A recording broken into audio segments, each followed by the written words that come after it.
channel.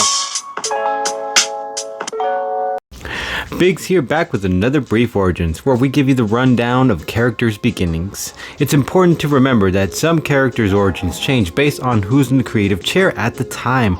With that in mind, enjoy. Tony was born into a wealthy family, as his mother and father were the owners of a large tech-based company called Stark Industries, named after his father, Howard Stark. At such a young age, Tony proved to be a gifted genius.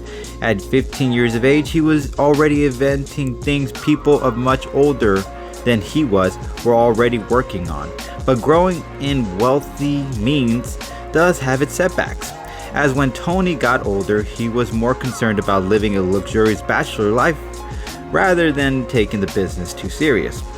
By 21, his life had changed forever, as his parents passed away in a terrible car accident, leaving young Tony with the keys to the empire. Feeling again not wanting the burden, he gave most of his workload to Virginia Potts, aka Pepper Potts, and promoted her to his second in command. One day, while experimenting at one of his facilities for the military, he accidentally hurt himself with one of his inventions as the landmine exploded and left Tony with pieces of shrapnel in his heart, which started a clock on how long he'll make it. Out cold from the impact, Tony was alone in a territory that wasn't exactly on US soil.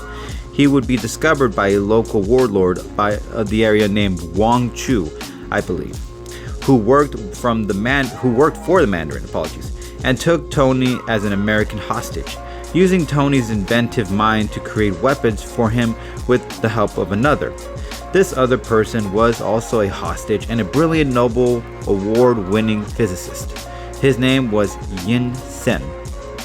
Hopefully I said that right. Before they could even think of doing anything else, the two worked together to create a miniature arc reactor. At the moment, Tony wasn't exactly going to make it without it. The shrapnel was still around his heart, and if it was kept there, it would actually take his life completely.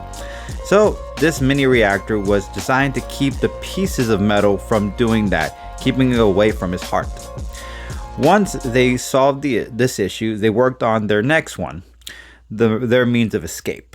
They built an iron armor suit instead of the weapon requested, but as they attempted to make their escape using the suit, they were surrounded. Yunsen, hopefully I said that right again, then sacrifices himself so Tony could get away with the suit. And once he did, he came back to that location to get his revenge on his buddy, as the two geniuses developed a special relationship during their captive time. He would do this by using the very invention the two had created to do that, and thus Iron Man was born. Of course, I should add on that later on he keeps the suits, modifies it, and decides that he wants to defend the world himself from great dangers and becomes Iron Man. And as always, guys, if you guys enjoy our content, you know what you guys can do. You can share, you can like, or you can subscribe to our channel. When you guys subscribe to our channel, you know what you do. You guys are building our empire and allowing us to provide you guys with even much more greater content for you guys to enjoy.